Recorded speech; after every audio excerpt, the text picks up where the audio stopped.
लाख रुपये इनामावर ही कुस्ती लागते. सरपंच आणि या कुस्तीसाठी पंच म्हणून बोळा बडरे वस्ताद आटपाडी आखाड्यावर. चला बोळा बडरे वस्ताद आटपाडी. कुस्ती खेळताना लय किरण मारली हो. आता गुडघ्यावर हात ठेवून उठायची वेळ आल्या.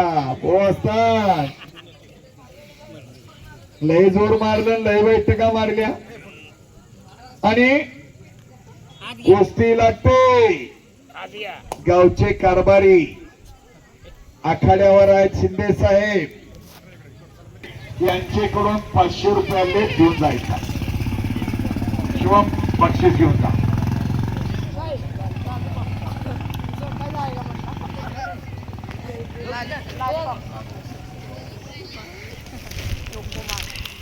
आता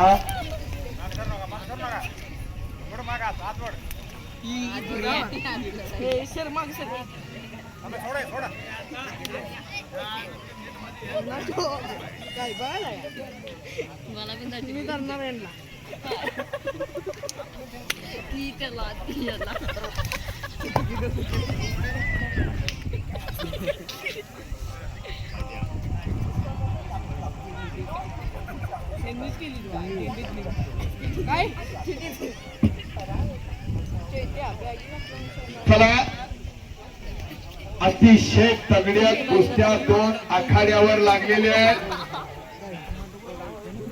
टेकडा आशिफ मुलानी पवन कातकर वस्ताच्या कुस्तीला पंच आहे. कोरा देखना पुऱ्या उंचीचं प्रतिनिधित्व आशिफनं केलेलं आहे आणि सतीश मुडे पैलवान महाराष्ट्र केसरी कुस्ती स्पर्धेमध्ये ओपन गटात सांगली जिल्ह्याचं प्रतिनिधित्व केलेलं आहे. आणि टेकडा बडरे वस्तादच्या कुस्तीला पंच आहे. पृथ्वीराज पवार हंडे पाटील तालीम सांगली ओपन गटातून महाराष्ट्र केसरी कुस्ती स्पर्धेमध्ये सांगली जिल्ह्याचं प्रतिनिधित्व केलेलं आहे. आणि अमित कुमार पंजाब या महाराष्ट्रात येऊन अनेक पैलवानांना चितपट केलंय. अमित कुमारनं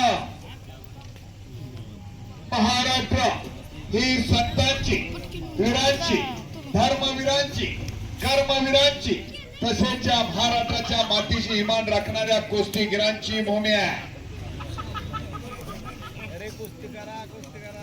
कुस्ती आता वेगवान झालेली आहे. कोटोबा पैलवान राहिलेले नाही.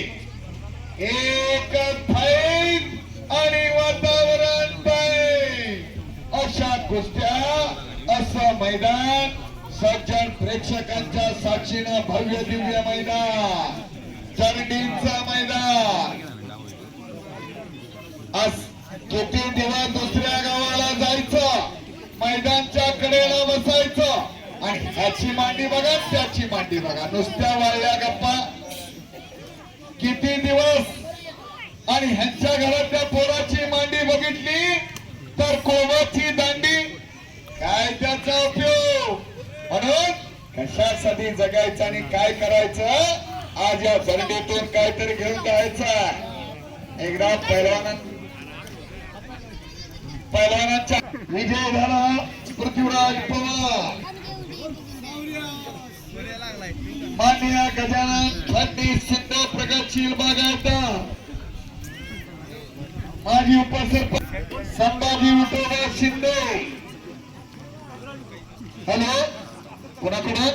संभाजी विठोबा शिंदे माजी उपसरपंच यांच्याकडून पृथ्वीराज पवार पैलवानला 500 रुपये आलेले आहे. एक दगड मैदान, जरंडीचं मैदान आणि आता 1 नंबरची कुस्ती स्वर्गीय शिवाजी रामचंद्र शिंदे व पैलवान स्वर्गीय फडणीस रामचंद्र शिंदे यांचे स्मरणार्थ 1 लाख रुपये इनामाची कुस्ती माननीय गजानन फडणीस शिंदे प्रगतशील बागायतदार यांच्या वतीनं कुस्ती लावलेली होती. आणि ती पृथ्वीराज पवार सांगलीच्या पलवांना जिंकलेले आणि इकडं घुटना लावण्याचा प्रयत्न सतीश मुडेनं केलेला. पाय घुटना लावलेला सतीश मुडेनं.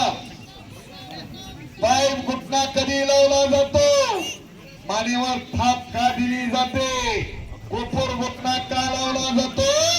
तर ज्या पद्धतीनं नागाच्या मानेतील जर दम कमी झाला तर नाग सुद्धा फणा काढायचा थांबतो, त्या पद्धतीनं पैलवानाच्या मानेतील जर दम कमी झाला तर कुस्ती गेली म्हणून समजायची. म्हणून इथं पाय घुटना लावण्याचा प्रयत्न केला जातो, कोपर घुटना लावण्याचा प्रयत्न केला जातो. जरा बजरंग बलीच्या नावानं सर्वांनी एकदा जय गाजवायचा. बोल बजरंग बली की.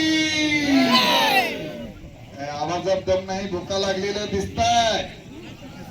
आणि मी परत एकदा सांगतोय, हनुमान आपल्या शरीरामध्ये नसा नसामध्ये अवतरलेला आहे. हनुमानानं आपल्याला ताकद दिलेली आहे आणि त्या हनुमानासाठी आवाज करताना का असो सर्वांनी वर हात करून जय गाजवायचा. जे कोणी वर हात करून जय गाजवणार नाही ते पुढच्या जन्मामध्ये मुक्के होतील. मुक्के.